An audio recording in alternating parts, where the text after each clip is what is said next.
మనిద్దరి మధ్యలో ఏ జన్మలో ఏ తీరని రుణం ఉందో, మరెందుకు ఇంతలో ఈ బంధనం ఇన్నింతలు పెరిగిందో, అమాయకమైన నీ చిన్నారి నవ్వును ఏ తల్లి కందో, ఇటే నీ దారి ఉందని నిన్ను ఏ సుడి గాలి పంపిందో.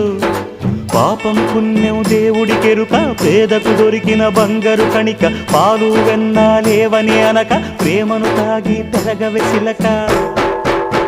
వలేసే పాడు లోకం కంటపడక ఉండు నాయనక, ఇలా నా గుండెలోనే గువ్వల కొలు ఉండిపోయింక.